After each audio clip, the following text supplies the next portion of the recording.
오늘이 어버이 주일입니다.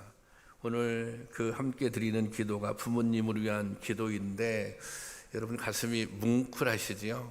이 기도는 오늘 한 번 여러분들이 기도하고 끝나는 것이 아니라 좀 주중에 여러 번 더 부모님을 위해서 이 내용을 가지고 기도했으면 좋겠다, 이제 그런 생각을 이 기도를 하면서 들었습니다. 자식들을 위해 모든 사랑을 다하고 희생한 이 땅의 모든 부모님들에게 감사를 드립니다. 천수를 누린다는 말이 있습니다. 그 말은 하나님이 주신 생명의 연한을 온전하게 다 누린다는 것입니다. 그런데 그냥 오래 사는 것이 아니라 행복하고 건강하게 잘 사는 것이 중요합니다. 바라기는 이런 복이 부모님들에게 임할 수 있기를 기도하고 축복합니다. 지난주 보니까 이제 이 부모님을 찾아 뵙는 그런 자녀들이 굉장히 많았더라고요. 보니까 주일날 이제 고향 가서 또 부모님 교회 가서 예배드린 그런 이제 성도님들이 많이 이제 계신데, 저도 지난 수요일 날 저희 집은 서울이에요. 멀지 않은 곳이기 때문에 또 저하고 또 저희 이제 아이들하고 가서 이제 점심 식사를 같이 했습니다. 부모님하고. 근데 이제 부모님이 늘 하시는 말씀이 이런 말씀하세요. 나는 괜찮다. 나는 괜찮다. 너희들이 잘 살면 된다. 너희들만 잘 살면 되는 것이지 나는 괜찮다. 나는 아쉬운 것이 하나도 없다. 그런 말씀 하세요. 너희들이 행복한 것이 나에게 가장 좋은 것이다. 그런 말씀이시죠. 우리가 생각해 볼 때 가장 커다란 효도는 무엇일까? 우리가 다 부모님께 효도하기를 원하는데 가장 큰 효도는 무엇인가? 이제 그것은 우리가 행복하게 잘 사는 것입니다. 여러분, 부모님께 가장 큰 효도는 내가 행복하게 잘 사는 것이다. 그렇게 믿으시기를 바랍니다. 우리가 하나님을 아버지라고 부르는데 아버지 되시는 하나님도 사실은 우리가 행복하게 살기를 원하십니다.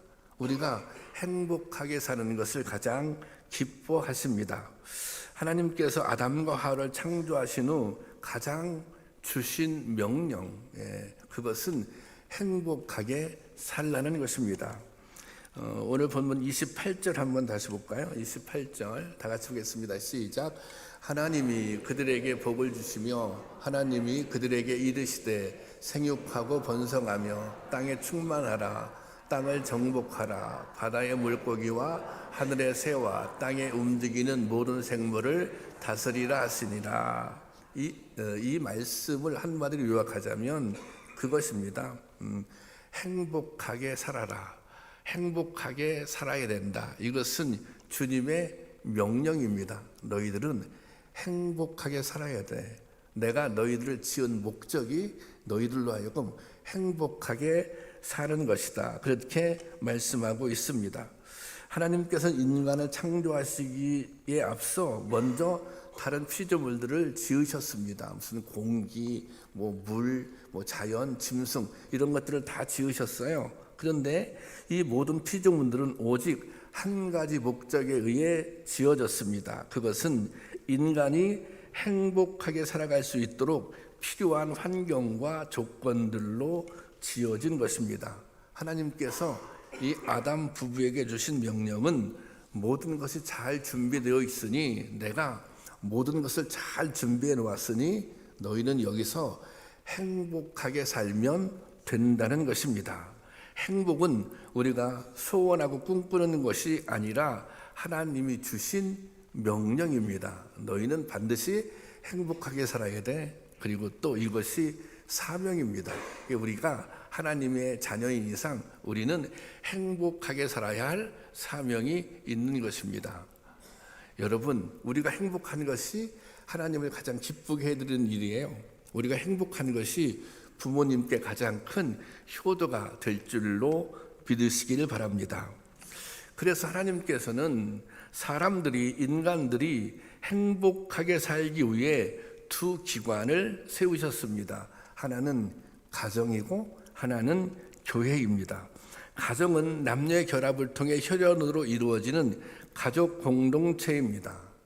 교회는 하나님을 한 아버지라고 고백하며 형제 자매가 되는 영적인 가족 공동체입니다. 우리는 혈연 공동체 그리고 영적인 가족 공동체, 이 두 공동체를 하나님께서 친히 허락해 주셨는데, 허락해 주신 이유, 목적이 뭐예요? 행복하라는 것입니다. 가정은 하나님께서 친히 지어주신 공동체입니다. 하나님께서는 아담을 지으시기 전에 생존에 필요한 모든 조건을 완벽하게 갖추어 주셨습니다. 그런데 한 가지 부족한 것이 있었어요. 한 가지 결핍된 것이 있었습니다. 그것은 바로 반려자가 없었던 거예요. 그래서 하나님께서는 이 아담이 함께 살아갈 수 있는 반려자를 허락해 주셨습니다. 창세기 2장 18절 말씀인데요. 함께 보겠습니다. 시작.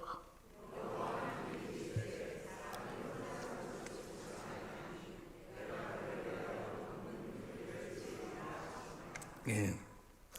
이 모든 게 다 갖춰져 있어도 혼자 살아갈 수 없고 혼자 살아가는 한 사실은 하나님이 원하시는 그 행복을 경험할 수 없거든요. 그래서 돕는 배필을 허락해 주셨다고 하는 것입니다. 여러분이 돕는 배필이라고 하는 그 뜻 속에는 이런 의미가 담겨져 있다 그래요. 원어를 보면 그냥 돕는 것이 아니라 반대하며 돕는다. 이게 말이 안 되는 것 같지 않습니까? 아니 그냥 돕는 것이면 그냥 도와야지, 이게 반대하며 돕는다. 이것이 무엇인가? 이 의미는 무엇이냐면 인간에게는 실수할 수 있는, 인간은 실수할 수 있는 존재라고 하는 뜻이 담겨져 있습니다. 사실 이 하와가 선악과를 따먹을 때 아담은 그냥 지켜보고 있었습니다. 하나님께서 에덴 동산에서 명령하잖아요. 다른 건 다 해도 좋아. 그렇지만 선악과를 따먹으면 안 돼. 이 얘기를 누구 들었어요? 아담도 들었어요. 그러면 이 하와가 선악과를 따먹을 때 아담이 지켜봐서는 안 되는 거죠. 그거 따먹지 말아야 된다고 말렸어야 됐는데, 다시 말하자면 반대했어야 됐는데 반대하지 않았다는 것입니다. 여기선 무엇이 아담이 하와를 돕는 거예요? 반대하는 것이 돕는 것입니다. 우리가 부족한 부분이 있기 때문에 때로는 어떻게 도와요? 반대하며 도와야 한다는 것입니다. 이 말은 돕는다는 것은 남편과 아내가 서로 다른 역할을 통해 상호 보완 관계를 유지해 간다는 것입니다. 서로 돕고 보완하며 부족한 부분을 채워서 행복을 누리라고 배필을 허락한 것입니다. 가족은 바로 그런 사람들이 만나서 이루는 첫 번째 공동체입니다. 아까도 말씀드렸지만 이 가정은 남자와 여자가 만나서 결혼해서 가정을 이루는 것이잖아요. 이 가정은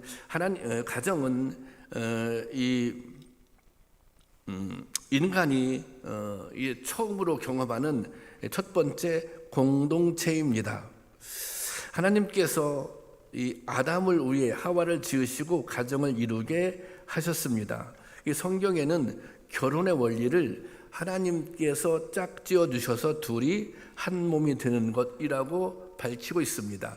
하나님께서 짝지어 주셔서 둘이 한 몸이 된다는 거예요. 그래서 제가 주례할 때 꼭 하는 말이 있는데, 이 두 사람이 만났어요.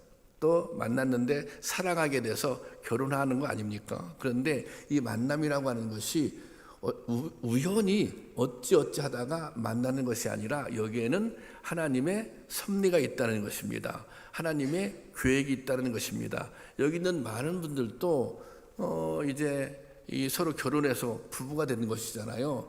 거기에는 뭐예요? 하나님의 계획이 있다는 거예요. 그런데 그 하나님의 계획이 무엇이에요? 그것은 행복하게 살라는 것입니다. 혼자 살아서는 완벽한 행복을 못 누리니 이제 이 이 배필을 만나서 함께, 그리고 자녀들도 낳아서 함께 그 행복을 누리라는 것입니다. 이런 거예요. 사실은 이 행복이라고 하는 것은 가정이 이제 행복해야 행복한 거잖아요. 또 가정이 행복하려면 부부가 행복해야 합니다. 그렇잖아요. 또 부부가 행복하려면 자녀들이 행복해야 합니다. 그래서 사실은 이게 부부가 행복한 게 참 중요한 거예요. 부부된 여러분들이 행복해야 뭐예요? 자녀들도 행복한 거예요. 그리고 또 자녀들이 행복해야 모든 인생이 행복해질 수 있는 것입니다. 여러분 뭐 가정에서 부부 싸움 좀 하시나요? 이제 이 부부 싸움은 자녀들에게 굉장히 커다란 상처를 준다는 것입니다. 여러분들 가정에서 자녀들 보는 데선 부부 싸움 하지 마셔야 돼요. 그래서 어떤 심리학자가 이런 얘기를 했더라고요. 원통 있잖아요, 원통. 이 원통을 뒤집어 쓴 다음에 이 원통 안에서 계속 소리 지르는 것 같은 그런 느낌을 받는다는 거예요. 부모들이 부부싸움을 경험할 때. 그러니까 이 원통을 이렇게 썼는데 거기서 계속 무슨 소리가 난다고 생각해 보세요. 얼마나 고통스럽고 혼란스럽겠습니까? 그러니까 사실은 뭐예요? 이게 이 부부가 하나님의 뜻이 우리를 행복하게 살라고 부부의 연을 맺어진 건데, 우리가 얼마나 하나님의 뜻에 충실하게 행복하게 살아갈 수 있는가, 또 행복하게 살고 있는 것인가, 또 나만 행복한 것이 아니라 나와 함께 살아가고 있는 나의 자녀들도 행복하게 살고 있는 것인가, 이것은 다 아주 인생의 중요한 문제라고 하는 것입니다. 이 남편과 아내의 결합으로 시작되어 형제 자매로 연결되는 가정 공동체를 통해 그곳에서 사랑도 경험하고 행복도 경험하게 되는 것입니다.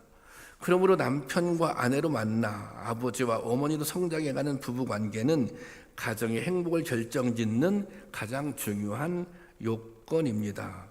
여러분, 부부는 가정 공동체를 견고하게 세우는 기둥인 것입니다. 그리고 아담과 하와의 결합을 통해 진정한 부부의 모습이 어떠해야 하는지도 보여줍니다. 하나님께서 아담에게 취한 여자를 아담에게 데려오자 아담이 이렇게 얘기합니다. 창세기 2장 23절 말씀인데 함께 보겠습니다. 시작. 아담이 이르되 이는 내 뼈 중에 뼈요 내 살 중에 살이라 이것을 남자의 취한즉 여자라 부르리라 하니라. 여기 보면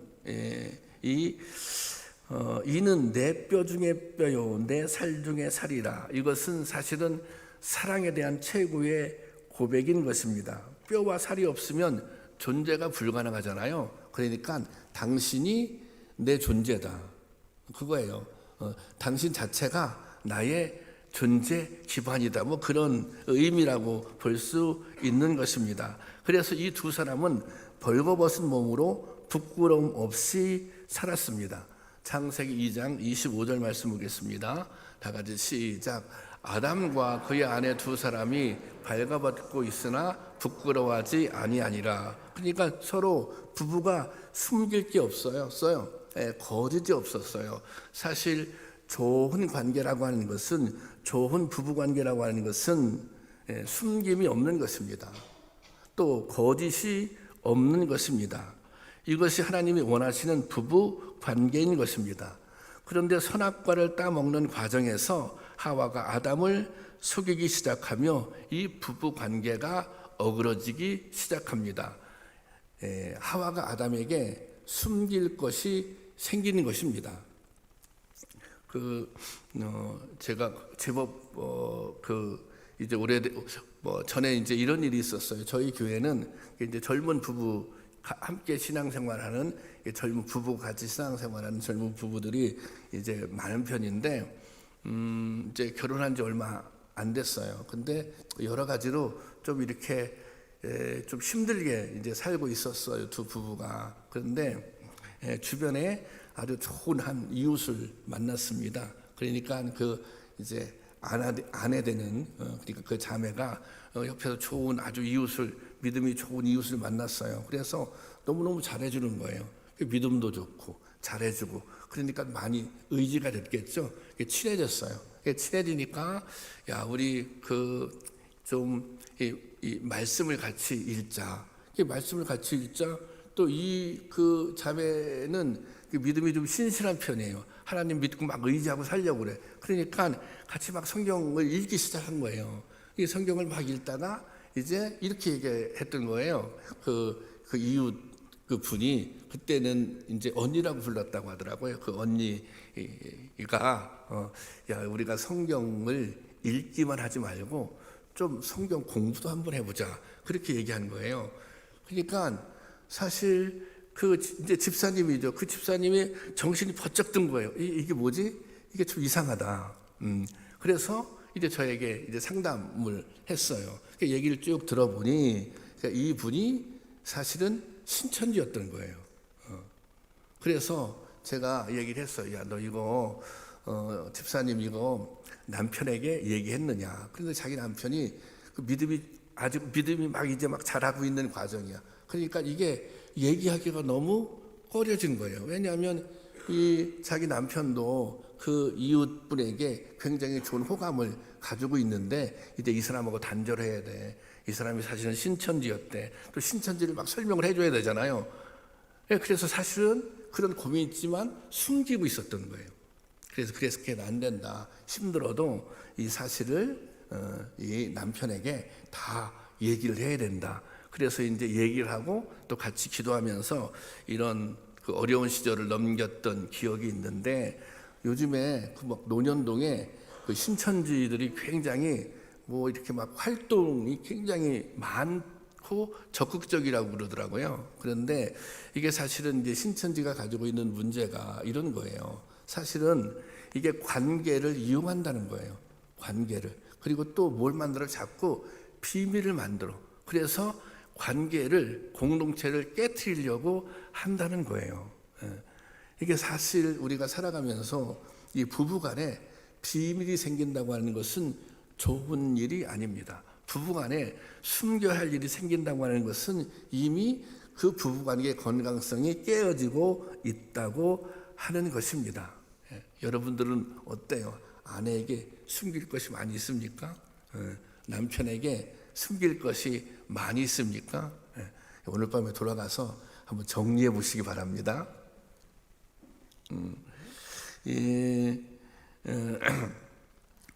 사도 바울은 진정한 부부의 모습을 또 이렇게 말합니다. 에베소서 5장 22절 말씀인데요.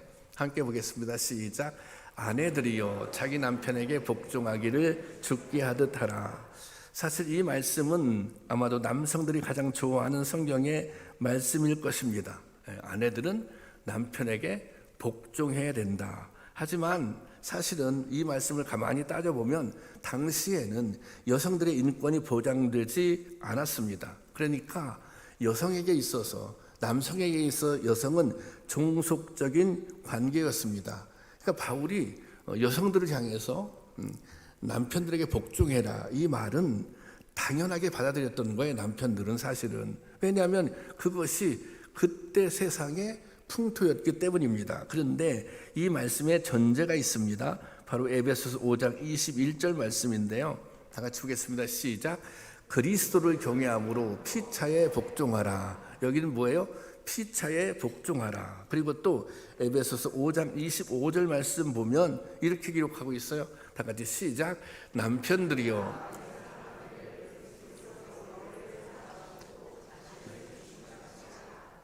자, 피차 복종하고 남편들이 아내를 사랑해야 되는데 아내 사랑하기를 그리스도께서 교회를 사랑하는 것 같이, 그래서 여기 보면 자신을 주신 것 같이 하라. 그렇게 사랑하라는 것입니다. 사실 예수님에게 있어서 교회는 생명과 같은 존재잖아요. 그래서 핏값으로 주고 세우신 교회, 그런 말씀이잖아요. 그러니까 이 남편들을 향해서 남편들이 아내를 사랑하기를 생명처럼 사랑하라는 거예요. 생명처럼 존중하고 귀하게 여기라는 것입니다. 사실 지금은 이 말씀이 자연스럽지만 당시로서는 충격적인 말씀이었습니다. 왜냐? 여성을 존중하라, 아내를 존중하라. 어느 정도 존중해요? 생명같이 그렇게 귀하게 여기라. 왜냐하면 당시에는 다 여성들을 그냥 남성들이 무슨 종속적인 관계로 함부로 해도 되는 그런 관계로 생각했는데 이 바울의 가르침은 그렇지 않았다는 거예요. 그러니까 사실 이 말씀은 누구에게 더 강력하게 주는 말씀이에요? 당시에 남성들에게 주었던 말씀인 거예요. 너 앞으로 여성들에게 함부로 하면 안 돼. 예수님이 교회를 생각했던 것처럼 그렇게 존중하고 귀하고 생명처럼 여겨야 돼. 그렇게 말씀하셨다고 하는 것입니다. 여러분, 부부는 서로 존중해줘야 합니다. 존중하고 또 뭐예요? 배려해야 합니다. 저도 결혼한 지가 34년이 됐는데 가만히 생각해 보니까 서로 생각이 틀려서, 서로 입장이 틀려서 부부싸움도 여러 차례 했던 것 같아요. 가만히 이렇게 지나온 시간들을 돌아다 보면. 그래서 제가 생각했어요. 이게 존중하는 것이 무엇인가, 또 배려하는 것이 무엇인가. 이게 존중하는 것, 배려하는 것은 이런 거예요.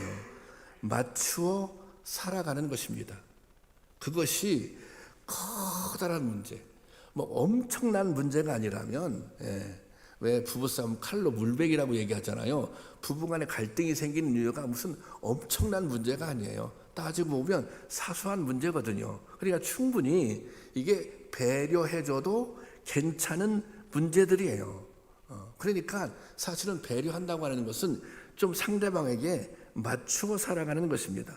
좀 맞춰주는 것. 저희 아내가 자주 하는 얘기가 있어요. 우스갯소리처럼 당신은 나한테 있어서 로또와 같은 존재다. 더럽게 갑자기 표현이 안 되네, 그지? 갑자기 맞는 게 없다는 거예요. 어떻게 그렇게 맞는 게 없어? 안 맞는 게 참 많더라고요. 사실 살면서 보니까. 저희 아내가 청국장을 좋아합니다. 근데 저는 청국장을 싫어합니다.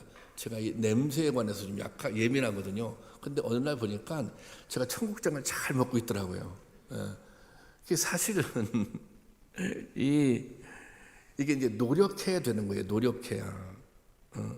이 결혼하면서 바로 훌륭한 남편이 되는 것이 아니고 좋은 이 아내가 되는 것이 아닙니다. 이 훌륭한 남편이 뭐 이렇게 막 타고나는 게 아니에요. 좋은 아내가 타고나는 게 아니에요. 뭐 해야 돼요? 노력해야 되는 것입니다. 내가 좋은 남편이 되어야지 노력해야 되는 거예요. 내가 좋은 아내가 되어야지 노력해야 되는 거예요. 내가 좋은 부모가 되어야지 이거 노력해야 되는 거예요. 내가 우리 가정을 행복한 가정으로 만들어야지 이게 노력해야 되는 거예요. 내가 하고 싶은 대로 다 하는데 어떻게 좋은 남편이 될 수 있겠어요? 내가 하고 싶은 대로 다 해야 되는데 어떻게 좋은 아내가 될 수 있겠어요? 내 마음대로 다 해야 직성이 풀리는데 어떻게 그 가정이 행복한 가정이 될 수 있겠어요? 이게 타고나는 게 아니에요. 노력해야 되는 거예요. 여러분, 좋은 남편이 되기 위해서 노력하시기 바랍니다. 아무 소리도 안 나네. 장로님 기도할 때 한 번만이라도 하면 하루에 한 번만이라도 여러분, 좋은 남편이 되기 위해서 노력하시기 바랍니다. 좋은 아내가 되기 위해서 노력하시기 바랍니다. 행복한 가정을 만들기 위해서 노력하시기 바랍니다. 그런 은혜가 있기를 주님의 이름으로 축원합니다. 여러분, 가정이 너무 중요합니다. 그곳에서 여러분의 자녀들이 사랑을 배우는 것입니다. 그곳에서 여러분의 자녀들이 행복을 배우는 것입니다. 우리에게 행복한 가정이 있다면 세상살이가 힘들어도 살 맛이 날 것입니다. 어려움 가운데 있어도 견딜 힘을 얻을 수 있을 것입니다. 정말 우리가 행복한 가정을 이룰 수 있기를, 그런 가정을 이루기 위해서 노력할 수 있기를 주님의 이름으로 축원합니다. 그리고 또 한 가지인 하나님께서 또 한 가지의 기관, 그것은 교회라고 하는 공동체를 세워 주셨다는 것입니다. 아까 말씀드렸잖아요. 혼자는 행복이 무엇인지를 몰라요. 그래서 하나님께서 교회를 세워 주셨어요. 이 교회 안에서 함께 나를 아버지라고 고백하는 너희들, 교회 안에서, 교회라고 하는 공동체 안에서 행복을 경험하거라. 그곳에서 기쁨을 경험하거라. 그래서 교회를 세워 주셨다고 하는 것입니다. 우리 교회가 이름이 굉장히 성서적인 거예요. 참 기쁨 교회. 하나님께서 교회를 왜 세워 주셨어요? 그곳에서 기쁨을 누리라고 교회를 세워 주신 것입니다. 성경은 행복했던 교회로 초대교회를 소개하고 있습니다. 그런데 제가 이 말씀을 묵상하면서 그런 생각이 들었어요. 초대교회는 정말 행복했을까? 초대교회 성도들은 정말 행복했을까? 그런 생각이 들었습니다. 왜냐하면 당시 믿음을 가지고 살아간다고 하는 것은 힘든 일이었습니다. 핍박당하는 것을 각오해야 했습니다. 그리고 당시 예수님의 제자들은 거의 순교를 당했습니다. 그런 상황에서 그들은 행복했을까? 그런 상황에서 그들은 기뻤을까? 그런데 성경의 증언은 초대교회가 행복했다고 하는 것입니다. 사도행전 2장 46절의 말씀입니다. 함께 보겠습니다. 시작.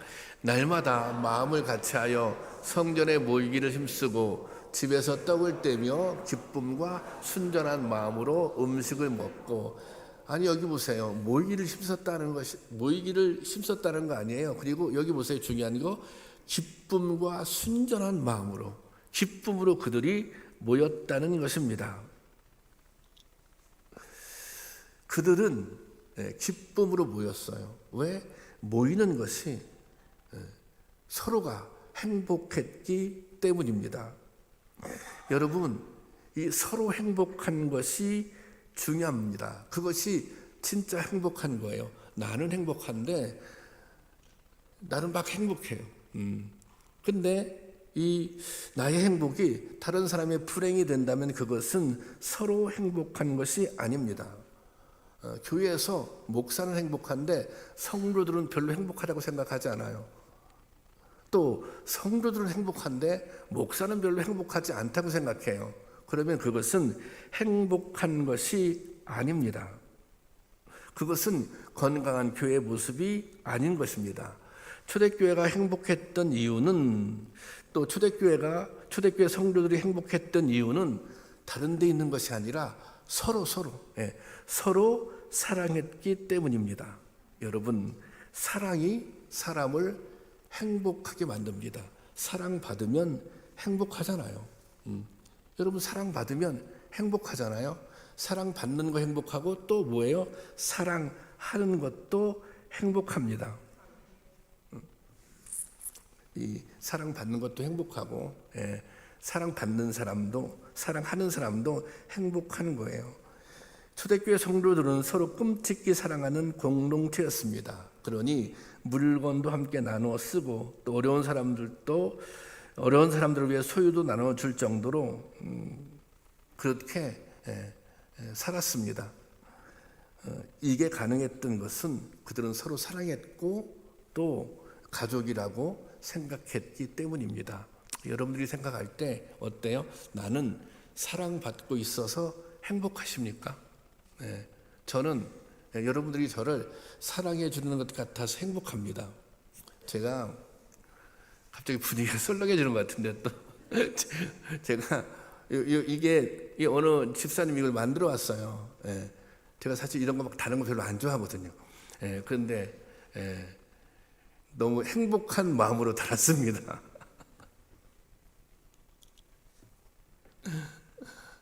그래서 여러분이 생각할 때 내가 난 좀 불행한 것 같은데, 이런 마음이 든다면 왜 그래요? 두 가지 이유예요. 내가 사랑받지 못하고 있기 때문에 불행하다고 생각하는 거예요. 또 한 가지는 나는 사랑하고 있지 않기 때문에, 내가 누군가를 사랑하고 있지 않기 때문에 불행하다고 생각하는 것입니다. 여러분, 사랑하기도 하고 또 사랑받기도 해서 행복한 여러분들이 될 수 있기를 바랍니다. 사도 바울은 이 사랑의 첫 번째 대상이 믿음의 가족들이 되기를 원했습니다. 갈라디아서 6장 10절 말씀인데요, 함께 보겠습니다. 시작. 그러므로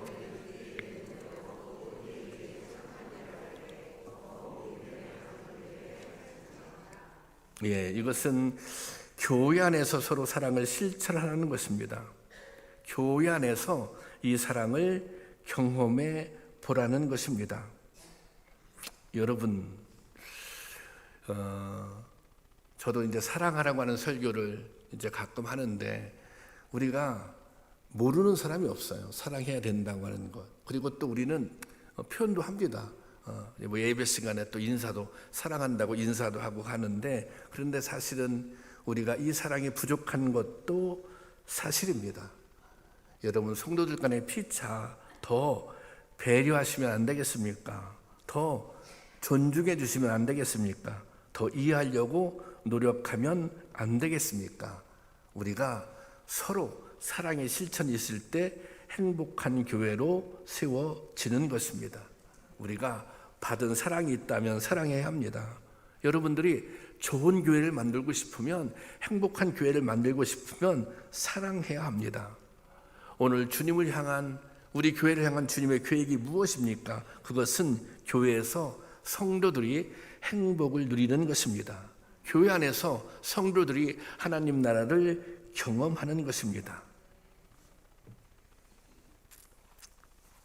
여기에 우리의 헌신이 필요한 것입니다.